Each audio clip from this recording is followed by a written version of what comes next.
Siapa sangka, ternyata di kota Surabaya ada kompleks pemakaman Yahudi yang sudah ada sejak ratusan tahun yang lalu. Sebagian dari mereka ada yang berstatus sebagai pegawai pemerintahan, tentara, hingga saudagar dari berbagai negara di Eropa. Pada tahun 1948, komunitas Yahudi di Surabaya pernah membeli sebuah rumah di Jalan Kayun dan menjadikan rumah tersebut sebagai tempat ibadah serta perkumpulan umat Yahudi yang disebut dengan sinagoga. Bahkan sinagoga tersebut merupakan satu-satunya yang ada di Indonesia kala itu. Pada tahun 2013, bangunan tersebut dihancurkan hingga kemudian lenyap dan disulap menjadi sebuah hotel. Selain itu, umat Yahudi juga memiliki makam khusus yang ada di area pemakaman Kembang Kuning, Surabaya. Jumlah makamnya pun tidak sebanyak makam umat Nasrani yang ada di sekitar area ini. Bangunan pemandian jenazah bagi umat Yahudi di sekitar pemakaman tersebut juga masih berdiri kokoh hingga saat ini. Tempat pemandian jenazah yang berukuran 4 x 3 meter ini dilengkapi dengan simbol bintang Daud yang menempel di atas dinding pintu masuk. Dan mereka yang dimakamkan di sini ternyata juga banyak yang lahir sebelum Indonesia merdeka. Salah satunya yaitu yang lahir pada tahun 1876.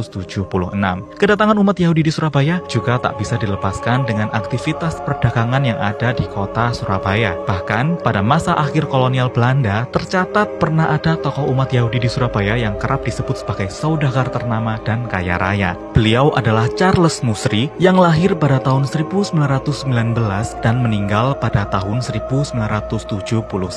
Makamnya pun juga berada di area pemakaman Yahudi yang ada di kompleks pemakaman Kembang Kuning. Selanjutnya kita akan menyapa Cornelius Cosman Sitrun yang merupakan arsitek Belanda beragama Yahudi yang juga dimakamkan di area pemakaman Kembang Kuning. Karya utamanya yaitu Balai Kota Surabaya yang ia rancang sejak tahun 1915 hingga 1917. Selain itu, Cosman Sitrun juga pernah merancang Gedung Societeit Concordia, Jembatan Kebon Dalem, Darmo Sigehais atau Rumah Sakit Darmo, Jembatan Gubeng, Jembatan Wonokromo hingga Rumah Dinas Wali Kota Surabaya. By the way, sebelum peristiwa Operasi Reinhardt yang terjadi pada tahun 1942, masyarakat Yahudi banyak menguasai disiplin ilmu hingga teknik infrastruktur, sehingga tidak heran jika masih banyak kita temui bangunan lama dengan lambang bintang Daud. Karena saat itu, mereka juga diberikan keleluasaan dalam mengekspresikan identitasnya. Namun, situasi orang Yahudi di Indonesia berubah total pada bulan Agustus 1943.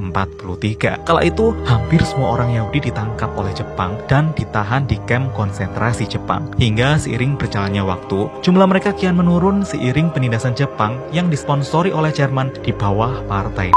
Hingga setelah Perang Dunia Kedua berakhir dan Jepang kalah dari pasukan sekutu, mereka kemudian mulai dibebaskan.